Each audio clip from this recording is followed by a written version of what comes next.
Cyber തട്ടിപ്പുകൾ ഇന്ന് വ്യാപകമായി നമ്മുടെ മുന്നിലുണ്ട്. ഡിജിറ്റൽ അറസ്റ്റുകൾ പോലുള്ള തട്ടിപ്പുകളിൽ നിന്ന് കഷ്ടിച്ചാണ് പാലക്കാട് ഒരു സംരംഭക രക്ഷപ്പെട്ടത്. ഡിജിറ്റൽ അറസ്റ്റായിട്ടാണ് മുന്നോട്ട് വന്നിരുന്നത് അല്ലേ സൈബർ തട്ടിപ്പുകാർ? എന്താണ് അവർ ചോദിച്ചത്, എന്താണ് പറഞ്ഞത്? അവർ പറഞ്ഞത് എൻ്റെ പേരിൽ ഒരു സിം കാർഡ് ബോംബെയിൽ നിന്ന് ഒരു കൂട്ടർ ഏപ്രിലിൽ എടുത്തിട്ടുണ്ടായിരുന്നു.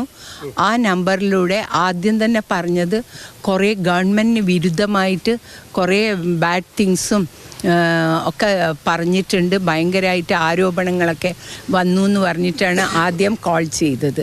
വാട്സപ്പിലൂടെയാണ് വിളിച്ചത്.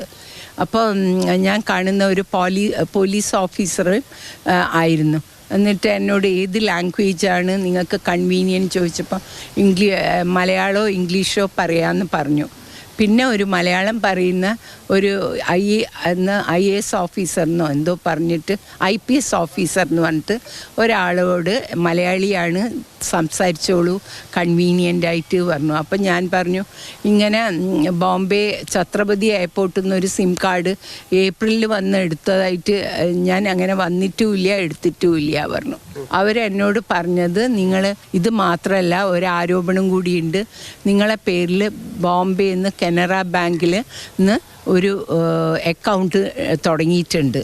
ആ അക്കൗണ്ടിലൂടെ 2.5 കോടിയോളം റുപ്പീസ് പല ഇല്ലീഗൽ ആക്ടിവിറ്റീസിനും മറ്റുള്ള രാജ്യങ്ങളിലേക്കൊക്കെ കടത്തിയിട്ടുണ്ട്. മിസ്റ്റർ ഗോയൽ എന്ന് പറഞ്ഞ ജെറ്റ് എയർവേസിൻ്റെ ഓണറിൻ്റെ അതിലിടയ്ക്ക് എന്നോട് പറഞ്ഞു ഒന്ന് വാട്സപ്പ് നോക്കൂ പറഞ്ഞപ്പോൾ ഈ ഗോയൽ എന്ന് പറഞ്ഞ വ്യക്തിൻ്റെ ഫോട്ടോവും അയാൾ ചെയ്തിട്ടുള്ള സ്കാൻഡൽസും ഒക്കെ ആയിരുന്നു വന്നത്.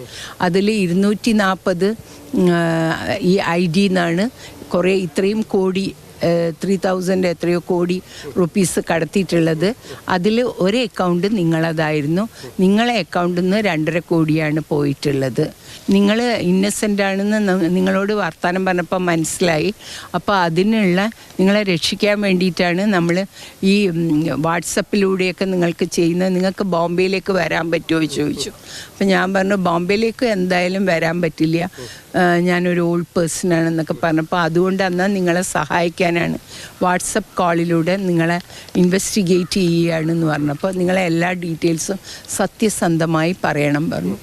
ഞാൻ എൻ്റെ എല്ലാ ഡീറ്റെയിൽസും സത്യസന്ധമായി പറഞ്ഞു. 15 ലക്ഷം രൂപ അക്കൗണ്ടിലുണ്ടെന്ന് അറിഞ്ഞത്. അപ്പോൾ എന്നോട് ചോദിച്ചു ഇപ്പോൾ FD എത്രയുണ്ട് എന്ന് പറഞ്ഞപ്പോൾ ഞാൻ പറഞ്ഞത് 15 എന്നാണ്. അപ്പം എന്നാൽ നിങ്ങളൊരു കാര്യം ചെയ്യും, മറ്റേ ബാങ്കിലൊക്കെ എത്ര 2-3 ബാങ്കിലാണ് എനിക്ക് അക്കൗണ്ട് ഉള്ളതെന്ന് ഞാൻ പറഞ്ഞു.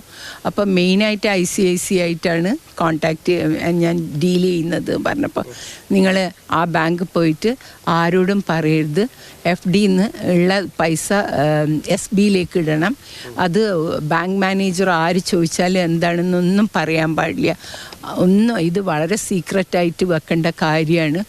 RGDS ത്രൂ നിങ്ങൾ അതിൻ്റെ ഫോം ഉള്ളൊന്ന് മേടിച്ചിട്ട് പുറത്ത് വന്നിട്ട് പിന്നെ ഞാൻ അതിലെങ്ങനെയാണ് ഫില്ല് ചെയ്യേണ്ടതെന്ന് പറഞ്ഞുതരാം. അപ്പം ഞാൻ പറഞ്ഞു ഞാൻ പൊതുവേ അത്ര ആക്റ്റീവല്ല, ഈ മൊബൈലിലും പല കാര്യങ്ങളും അത്യാവശ്യം ഉപയോഗിക്കാൻ അറിയുന്നു മാത്രമേ ഉള്ളൂ, അപ്പോൾ എനിക്ക് അറിയില്ല പറഞ്ഞപ്പോൾ അതിൻ്റെ ഫോർമാലിറ്റിയൊക്കെ ഞാൻ പറഞ്ഞുതരാം പറഞ്ഞു.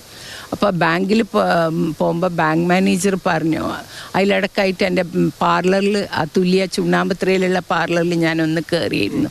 ആ വഴിക്കാണ് ബാങ്കിലേക്ക് പോയത്, ഒലോക്കോട് ബ്രാഞ്ചിൽ. പ്രവർത്തകയും ബാങ്കിലെ മാനേജറും കൊണ്ട് രക്ഷപ്പെട്ടു അല്ലേ? അതെ, തീർച്ചയായും. അപ്പോൾ അവൾ ഉടനെ തന്നെ എൻ്റെ അവിടുത്തെ മാനേജർ രമ്യയാണ്, അവൾ അപ്പം തന്നെ എൻ്റെ കയ്യിൽ നിന്ന് ഫോൺ മേടിച്ചിട്ട് ഇവർ കട്ടേ ചെയ്തിട്ടില്ല. 8:30 തൊട്ടിട്ട് ഒരു 2:30 വരെ എൻ്റെ മൊബൈൽ ഇങ്ങനെ അതിൽ ഓഫ് ചെയ്യരുതെന്ന് പറഞ്ഞുകൊണ്ടിരിക്കുകയാണ്. അപ്പം അവൾ പറഞ്ഞു നിങ്ങൾ ഫ്രോഡല്ലേ, നിങ്ങൾ എന്തിനാ ഇങ്ങനെ പറയുന്നത്, നമ്മൾ സൈബർ സെല്ലിൽ കൊടുക്കുന്നു പറഞ്ഞപ്പോൾ കൊടുത്തോ സൈബർ സെല്ലിൽ എന്ന് പറഞ്ഞു. അത് ഇംഗ്ലീഷിലാണ് സംസാരിച്ചത്.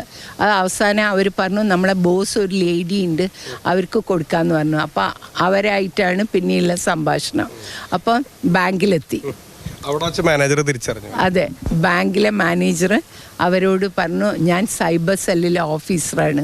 അപ്പോൾ ഒരു പതർച്ചയും ഇല്ലാണ്ട് അവർ ഉടനെ തന്നെ എന്നാൽ what is your batch number എന്നൊക്കെയാണ് ചോദിക്കുന്നത്. ഇവർ പറയുന്നതിന് ഭയങ്കര കോൺഫിഡൻറ്റോട് കൂടിയിട്ടാണ് അവർ റിപ്ലൈ ചെയ്തത്. അങ്ങനെയാണ് രക്ഷപ്പെട്ടത് ഞാനിതെന്ന്. ഇന്ത്യയിൽ എവിടെയും ഡിജിറ്റൽ അറസ്റ്റ് പോലുള്ള രീതികളില്ല എന്നുള്ളത് പ്രേക്ഷകർ മനസ്സിലാക്കുന്നത് വളരെ ഉചിതമായിരിക്കും. കാരണം ഇത്തരത്തിലുള്ള തട്ടിപ്പ് സംഘങ്ങൾ ഉപയോഗിക്കുന്നത് പലപ്പോഴും നമ്മുടെ ഭയത്തെയാണ്. പ്രഭുവിനൊപ്പം ഗോകുൽ VS, മാതൃഭൂമി ന്യൂസ്, പാലക്കാട്.